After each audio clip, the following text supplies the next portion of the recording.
act. But we are products of what agitation and desire to change can actually do to our country. It has happened before in the 1950s with Mau Mau and your people here, Akina Mwaitalen, and you changed this country in a very historic way, and we got our independence. You remember that? And we've got this period from 1960 when our country is having a lot of parties, and then comes 69 and we are back to one party state. Do you remember that?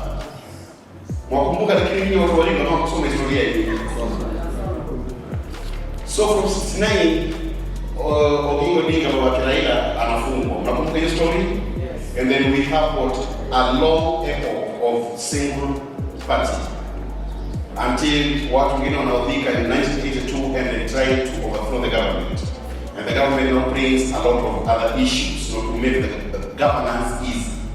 And so in the 89-90, we see an upward trend in trying to actually bring forth the democracy in terms of multi-partyism. Those who are there, do you remember that? Yes. And so we've got this period when Moi has trouble because we have got Rubia, we've got Raila Odinga, we've got his father Oginga Odinga, Paul Mwite, we've got the likes of Charles Rubia, we've got Feroz Noji, we've got all these people who are trying to agitate so that our country can get multi-partyism. That is 1990, 1991. And then one day in Kasarani, your famous son say, kama mnataka hiyo multi-party, we scrap off section 2A. And now Kenya is having this multi-partyism. But Moi says one thing that is very critical, that we know sooner or later this multi-partyism is going to create tribalism. You remember that? And so we get this epoch from 1991 going all the way to 1999 when we have got parties popping up left, right, and center. And we are seeing a country that is getting divided by the day. It did not start in 2007, 2008 here. It began in 1997 where I am born and bred, it is Mombasa. When Kaya Bobo now came up and started chasing people away. You remember that? When he became a coffee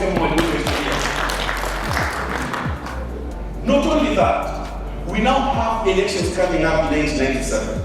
And we have a lot of young people coming up as well. You remember the clarion called by Orengo, no reforms?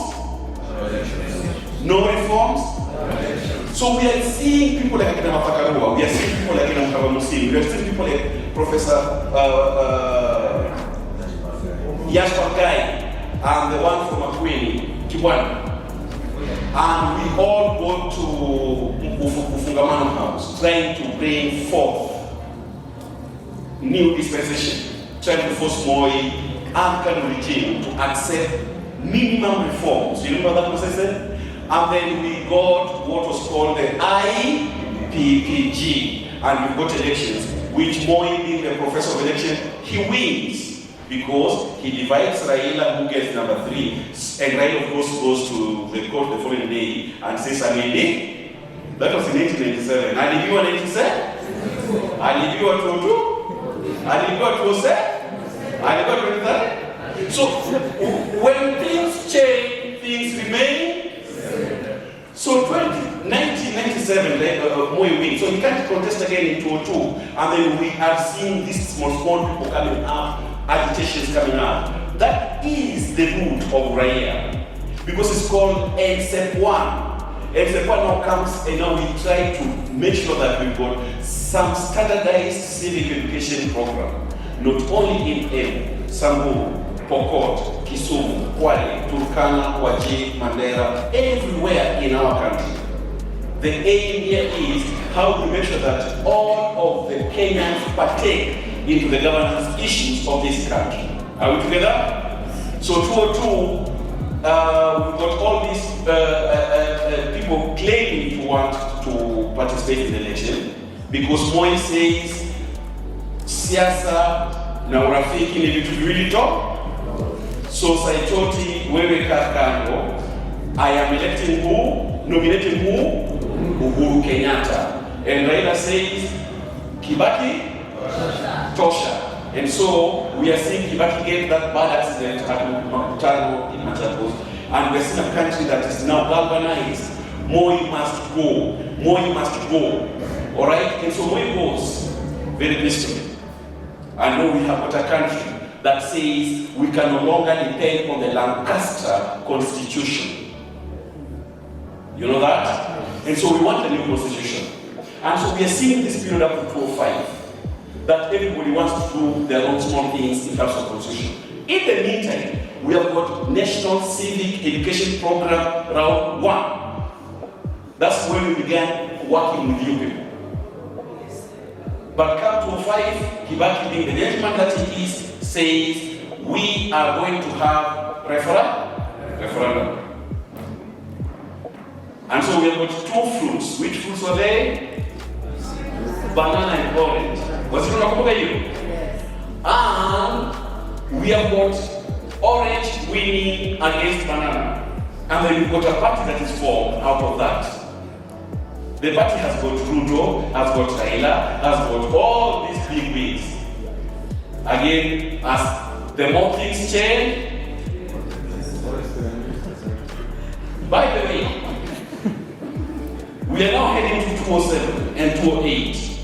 And even Kivuitu himself says, I don't know who won. But even as we were celebrating, because I didn't vote for Kibaki then, as we were celebrating and trying to see what would happen, the next thing we had blackout, the next thing, Moi Kibaki, and I'm just in darkness. And what about the president? And what happened now happened in 2008. You remember that history? And so we put a country that is divided. And we invite Kofi Annan, we invite Rafa Machel, we invite Kikwete, we invite who else? Carrefour of Ghana. And they all come here and unite us. And we come up with the 4 agenda items. You remember that? And the country now gets into a serious mode of reflecting. Why should a Kalenjin kill a Kikuyu? Why should a Luo kill a Kisii? Why should a Kisii kill a Kuye? Why should a kill a... So we began asking ourselves, and we get into the National Civic Education Program number 2. And fast forward, now we want to get a constitution that will give us this stability. And all of us agree to one, after a lot of challenges, Boma, Kilifi, Naivasha, what? Eventually we got one. And on the 28th day of August, the year of my Lord 2010, we promulgated the constitution. Do you remember that? Now we got the new constitution. Then people ask themselves, what do we do with this agitation that we've had? Then we say the constitution must have the citizens at the center. And therefore, Uraia comes from the word Raia. Raia means citizens. That means everything we do, citizens becomes the center. So 2012, Uraia then becomes an organization. So that's the history. You've understood it? What we do, we collect money from all the donors. We identify whom we can work with, who can deliver, who has got the respect, the integrity, the cohesion, and the acceptability with the community. And we've got 76 of them. One of them, which is the most respected, is the one that we've come here today for.